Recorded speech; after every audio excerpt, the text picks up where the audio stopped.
Ci troviamo a San Giovanni d'Acri, la città è dentro le mura, come vedete qui, doppia cinta di mura, per questo San Giovanni d'Acri era considerato imprendibile e fu tale per Napoleone nel 1799.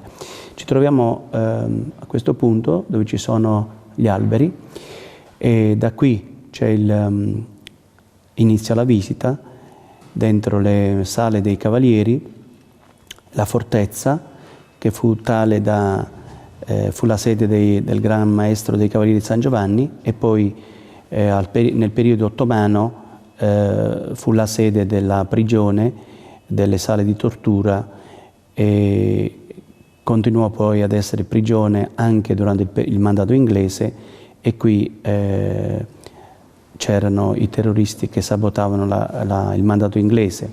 Questo Bashar al-Jazzar fu il comandante turco che riuscì a resistere a Napoleone nel 1799. Napoleone si era accampato a circa 1 chilometro da qui, sul Tel el-Fukhar, che poi fu chiamato Tel Napoleone, nella parte nord-est della città, fuori le mura.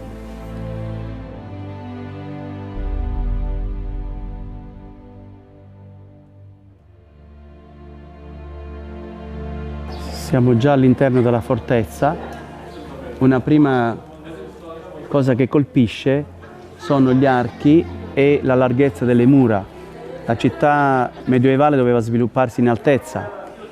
Avendo gli archi e le mura larghe, la città si poteva sviluppare in altezza perché non poteva svilupparsi in larghezza in quanto era difficile poi difendere. Più larga è la città e più è difficile difenderla. Ci vogliono più postazioni, più soldati, più torri, eccetera. Qui alla nostra sinistra c'è la fortezza che era la sede del maestro dei Cavalieri di San Giovanni. Adesso entriamo nelle sale dei Cavalieri.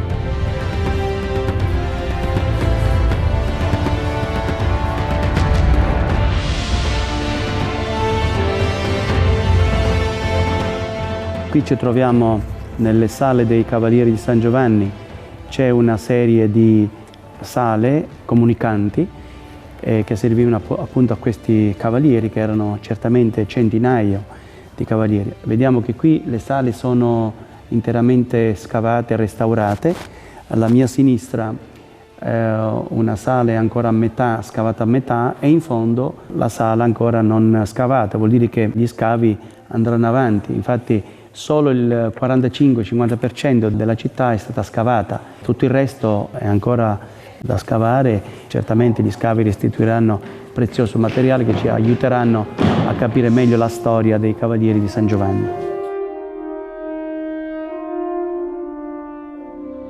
Una delle scoperte più spettacolari è questa croce cosmica che hanno trovato qui su questa parete. Come sappiamo, questa croce è stata usata dai giudeo-cristiani. Si trova un esemplare sugli intonaci giudeo-cristiani nel museo di Nazareth, ma Goffredo di Buglione l'ha usato come stendardo, nel suo stendardo, e poi è diventato il simbolo per i crociati, e quindi anche i francescani l'hanno ereditato perché sono i successori ideali per il riscatto, la manutenzione dei luoghi santi, per cui sono chiamati per questi crociati senza armi.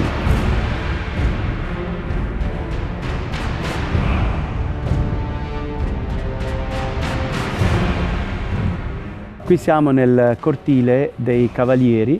Dobbiamo immaginare che qui era il teatro delle esercitazioni quotidiane di questi guerrieri, che dovevano essere certamente pronti per qualunque assalto, eccetera. Quindi oltre alle ore di preghiera avevano le ore di esercitazione militare. Quando cadde San Giovanni d'Acri e arrivarono i turchi nel XVI secolo, la città cominciò a rifiorire. Dopo nel XVII secolo, soprattutto nel XVIII, qui era la sede, come ho detto prima, della prigione, per cui qui i prigionieri venivano a prendere un po' d'aria. Dietro alle mie spalle ci sono le celle e sulla mia destra appunto c'è la raffigurazione su un telo di come potevano essere le celle al periodo anche inglese. Si trova anche qui un salone ancora tutto da scavare, La ragione per cui i turchi riempirono i sotterranei crociati fu quella della stabilità e del rinforzo delle fondamenta della città turca. Non potendo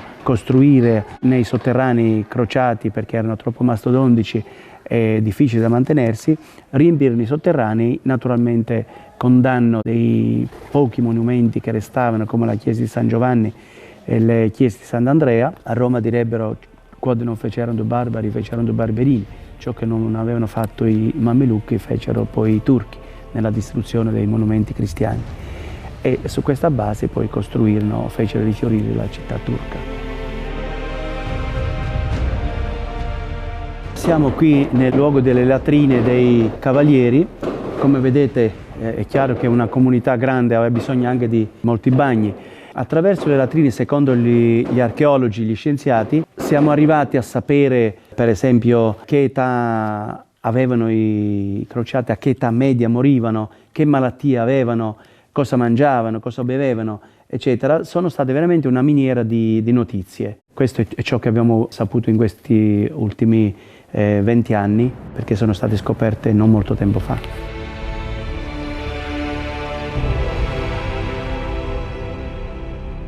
Siamo nella sala più bella di tutta la città di Acri. Questo certamente era il centro propulsore della vita dei cavalieri. Qui passavano certamente diverse ore al giorno. Poteva essere la sala di rappresentanza, la sala del capitolo in gergo ecclesiastico, dove facevano le riunioni e mettevano agli atti tutte le decisioni che prendeva la comunità. Poteva anche essere la sala del briefing, essendo loro militari, perché la mattina e il pomeriggio certamente facevano delle riunioni militari, impartivano gli ordini per porre quali posizioni dovevano andare a presidiare, a difendere. E infine poteva essere anche la sala della mensa, il refettorio. Infatti prima, fino a 20 anni fa, era chiamata la cripta perché era sotterranea, sempre seguendo il fatto che i turchi avevano riempito i sotterranei e anche il cortile era più alto di 3 metri. Le pietre, la polvere accumulatasi durante diversi secoli ha fatto sì che il cortile era molto più alto, quindi questa sala si trovava sotterranea e invece da una quindicina d'anni hanno cominciato a chiamarlo la mensa, il refettorio. Da questa sala partiva, vicino a questa colonna, io l'ho vista fino a 15 anni fa, un'uscita di emergenza che è un corridoio stretto e da qui in casi di emergenza i cavalieri scappavano verso le navi o era previsto di scappare verso le navi. Questo corridoio lo riprendiamo scendendo dalla parte laterale perché qui purtroppo è stato chiuso per dare più spazio alla mensa. Sotto i pilastri sulla mia destra ci sono a destra e a sinistra scolpito il giglio. Il giglio è il simbolo, come sappiamo, della Francia, perché molti cavalieri venivano dalle baronie francesi.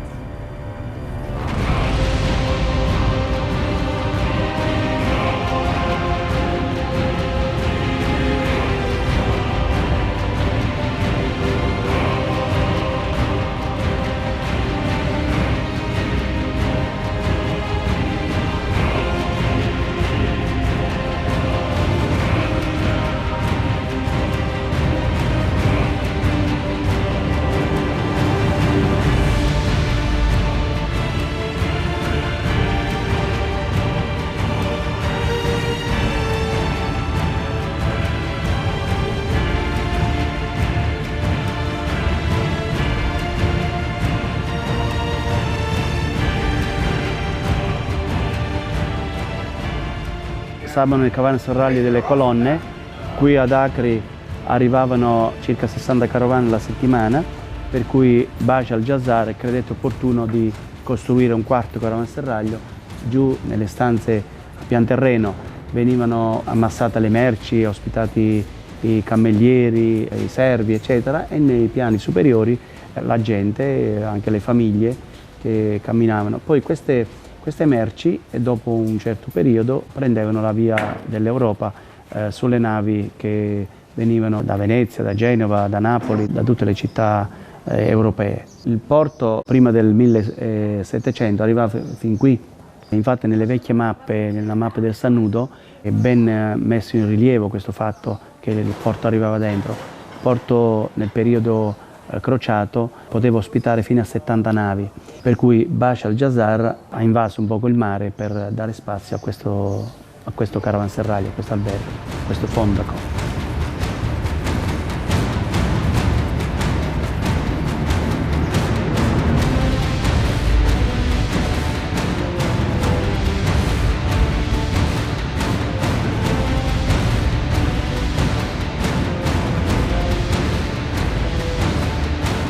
Siamo nel tunnel dei Templari. Questo tunnel partiva a occidente dal quartiere dei Templari e andava al porto. Lo scopo del tunnel era quello di far transitare in questo tunnel, senza passare dal quartiere dei Pisani o da altre parti, far transitare soldati e merci franco dogana. Era importante per il tempo salvare le dogane o pagarle, perché la città era, secondo i quartieri, soggetto alle dogane. Il tunnel era lungo 350 metri ed è forse l'opera più gigantesca e mastodontica fatta dai cavalieri templari. Negli ultimi giorni, immaginate, prima del 18 maggio 1291, il via vai tra il quartiere e le navi, il fuggi nelle ultime ore, quando ormai la città stava cadendo, mentre molti cavalieri cadevano sotto le armi dei Mamelucchi, alcuni si salvarono riparando sulle navi e poi salpando alla volta di Cipro. Qui certamente passavano anche i religiosi dei vari ordini, c'erano i francescani e anche i domenicani, per andare dai Templari, che erano i cavalieri più importanti, diciamo così, che avevano più potere nella città di Acri. Qui ci sono due uscite, attualmente uno per andare e una per venire, e probabilmente il tunnel di destra terminava nel quartiere dei Pisani. Qui abbiamo una sorgente, una delle tante sorgenti che si trovano in questo tunnel. È acqua salmastra, però bevibile, quindi quando si parla di assedi, di crociati che morivano di sete, certamente non era il caso di Acri. Acri è una città ricchissima di acque, ci sono diverse sorgenti, però come avessero risolto il problema dal punto di vista logistico i Templari, come passavano, perché attualmente c'è questo passaggio di questa pedana in legno, non lo sappiamo. Del resto abbiamo avuto durante i secoli diversi movimenti tellurici, diversi terremoti che hanno dissestato un poco la zona, per cui non possiamo immaginare com'era esattamente al tempo dei crociati, almeno la parte del pavimento.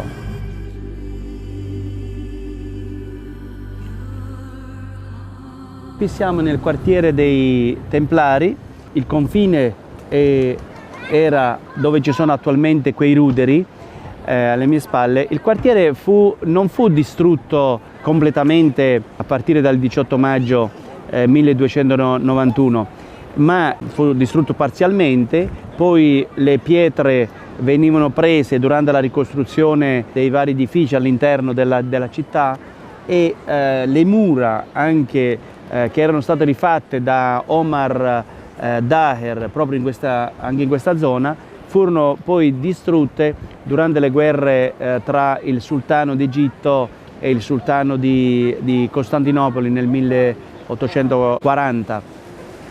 E da qui partiva il tunnel e andava verso il porto, il tunnel che abbiamo appena percorso.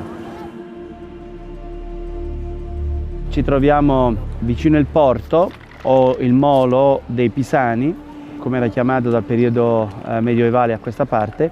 Questo porto molto importante, il principale della città di Acri. Per questo la città di Acri è sempre stata una meta agognata dai grandi condottieri, a partire dai faraoni, Alessandro Magno, Giulio Cesare e via via poi gli arabi, i crociati, i Mammelucchi e Napoleone anche, che non riuscì a prenderla.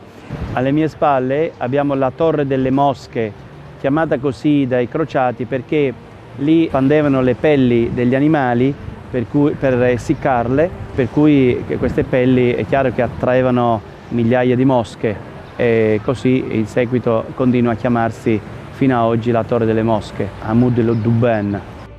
Il porto aveva una rientranza partendo dal rudere che sta alle mie spalle ed entrava, come abbiamo detto prima, all'interno più di come si vede oggigiorno, perché Bashar al-Jazzar volle fare questo grande khan o caravanserraglio degli stranieri, per cui prese parte del porto e lo usò a tale scopo. In questo porto è sbarcato anche San Francesco, è sbarcato San Paolo, San Luigi IX, re di Francia, quasi tutti i martiri francescani che hanno dato testimonianza col sangue la loro vita, la loro fede, sono sbarcati qui ad Acri.